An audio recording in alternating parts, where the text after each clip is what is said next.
اسلام نے قتل جیسی واردات کو روکنے کے لیے کیا اقدام کیا ہے؟ قصاص کے حکم کی کیا خصوصیت ہے؟ کیا قاتل کو معاف کر سکتے ہیں؟ آئیے ان سوالات کے جوابات جانتے ہیں آج کے ایپیسوڈ میں۔ بسم اللہ الرحمن الرحیم۔ ناظرین محترم، السلام علیکم ورحمۃ اللہ وبرکاتہ۔ سبیل قرآن کے اس تفسیری پروگرام میں ایک بار پھر آپ سبھی کا استقبال کرتے ہیں۔ قرآن کریم ایک ایسی کتاب ہے جسے جتنا پڑھو اتنی نئی گہرائیاں آشکار ہوتی رہتی ہیں۔ قرآن صرف الفاظ نہیں ہیں بلکہ رب کی طرف سے نازل شدہ ایک ابدی ہدایت ہے۔ آج آپ کے سامنے سورہ بقرہ کی آیت نمبر 178 کی تفسیر لے کر حاضر ہوئے ہیں۔ آئیے اب سے پہلے اس آیت کی تلاوت کو اس کے ترجمے کے ساتھ سن لیتے ہیں۔ كتاب أنزلناه إليك مبارك ليدبروا آياته وليتذكر أولو الألباب بسم الله الرحمن الرحيم يا أيها الذين آمنوا كتب عليكم القصاص في القتلى الحر بالحر والعبد بالعبد والأنثى بالأنثى فمن عفي له من أخيه شيء فاتباع بالمعروف وأداء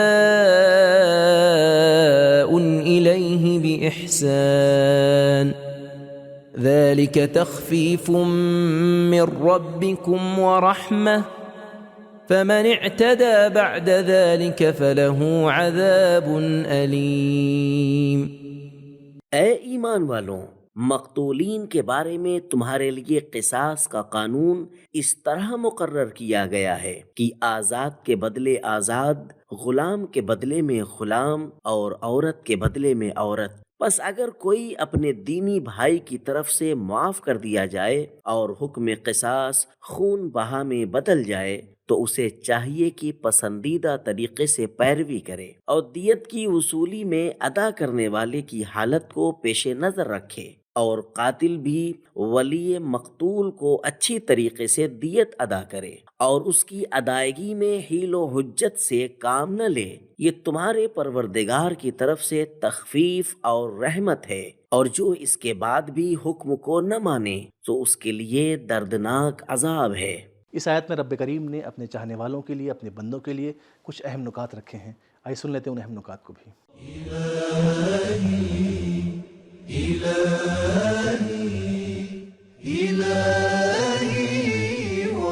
قصاصوں کا لفظ قاف صاد صاد سے لیا گیا ہے، جس کے معنی ہے کسی چیز کی کڑی سے کڑی ملانا۔ اسی لیے پے در پے بیان ہونے والی داستان کو قصہ کہا جاتا ہے، اور قتل کے مقدمے کو لے چلنا یہاں تک کہ قاتل کو سزا مل جائے اسے قصاص کہتے ہیں۔ ہر معاشرے میں کبھی کبھی قتل جیسی وارداتیں ہوتی رہتی ہیں۔ ایک مکمل اور جامع دین جیسے اسلام اس طرح کے حادثات کو روکنے کے لیے ایک منطقی اور منصفانہ منصوبہ تیار کر کے اسے عملی جامہ پہنائے، تاکہ ایک طرف تو اس قسم کے واقعات کے بکثرت رونما ہونے اور ان کے اعادہ سے محفوظ رہا جا سکے، اور دوسری طرف بے بنیاد انتقام بلکہ بعض صورتوں میں اس سے ناجائز مفاد حاصل کرنے سے روکا جا سکے، تاکہ قاتلوں کی جرأت بھی نہ بڑھنے پائے اور مظلوم کا خون بھی رائگاں نہ جائے۔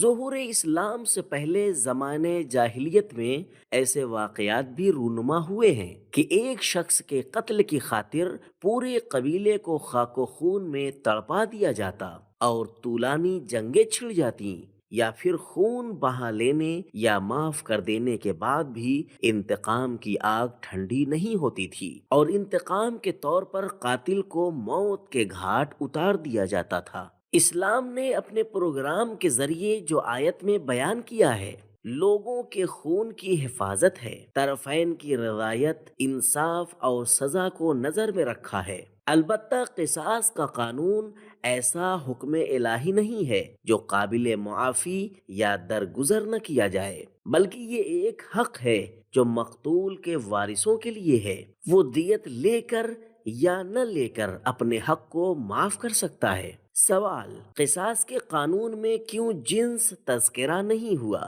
یعنی اگر قاتل مرد اور مقتول عورت ہو تو کیا مرد کو قصاص نہیں کیا جائے گا؟ جواب: عورت یا مرد کا قتل الہی نگاہ اور انسانی نگاہ میں اور اخروی سزا کے اعتبار سے ایک جیسا ہے، لیکن دنیاوی سزا میں فرق ہے، کیونکہ مرد گھر کی کفالت کرنے والا ہوتا ہے اور اس کا قتل ایک خاندان کا معاشی اور اقتصادی نقصان ہے۔ قانون نوع کے اعتبار سے ہے، کبھی کبھی پیش آنے والے واقعات کی بنیاد پر نہیں ہوتا، کیونکہ ہو سکتا ہے کہ کہیں عورت گھر کی کفالت کرتی ہو لیکن مرد عورت کے مقابلے میں دیت کے بقیہ کو ادا کر کے قصاص کیا جا سکتا ہے۔ بہترین تلاوت، ترجمہ اور اس کے اہم نکات کو جان لینے کے بعد آئیے اس آیت کے پیغامات کو بھی جان لیتے ہیں۔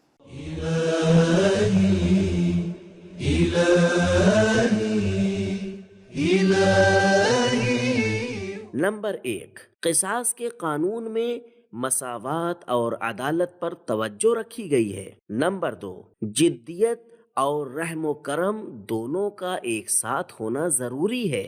فمن عفی لہ من اخیہ شیء، قصاص اگرچہ ایک حتمی حکم ہے مگر اس کے ساتھ ہی لفظ اخیہ کو بھی استعمال کیا گیا ہے تاکہ یہ بات ذہن نشین کرائی جائے کہ ورثائے مقتول قاتل کے دینی بھائی ہیں۔ قاتل اسلام و اخوت کی حد سے باہر نہیں نکلا ہے۔ نمبر 3، اسلامی قوانین اسلامی اخلاق کے ساتھ ہیں۔ نمبر 4، اسلام نے نہ تو یہودیت کی مانند قتل کا بدلہ صرف قتل قصاص قرار دیا ہے اور نہ ہی عیسائیت کی طرح معاف کر دینے کو بہترین راہ قرار دیا ہے، بلکہ مختلف راہیں دکھائی ہیں، یعنی قصاص بھی ہے اور خون بہا دیت بھی ہے، جبکہ آخر میں معاف کر دینے کی ترغیب دلائی ہے۔ نمبر 5، قاتل کو معاف کرنے کا جواز اور قصاص کی جگہ خون بہا مقرر کرنا شاید ہماری ہی تربیت کے لیے ہے۔ نمبر 6، حد سے تجاوز خواہ کسی فریق کی طرف سے ہو، اگر ناجائز فائدہ خواہ کوئی بھی فریق اٹھانا چاہے وہ ممنوع ہے اور قابل مذمت ہے۔ نمبر 7، اگر کسی قانون میں رعایت دی جائے تو پھر اس پر باقی رہنا چاہیے۔ تو ناظرین کرام، ہم نے جانا کہ اسلام نے قتل جیسی واردات کو روکنے کے لیے قصاص کا حکم بیان کیا ہے، جو ایک منطقی اور منصفانہ منصوبہ بندی کے تحت تیار کیا گیا ہے۔ اور قصاص کے قانون کی خاصیت یہ ہے کہ اس میں مساوات اور عدالت پہ توجہ دی گئی ہے، اور مقتولین کے وارث اگر چاہیں تو قاتل کو دیت کے ساتھ یا بنا دیت کے معاف کر سکتے ہیں۔ تو ہمارا آج کا ایپیسوڈ یہ ختم ہوا، ملتے ہیں اگلے ایپیسوڈ میں، تب تک کے لیے خدا حافظ۔ سبیل قرآن، قرآنی سماج کی پہچان۔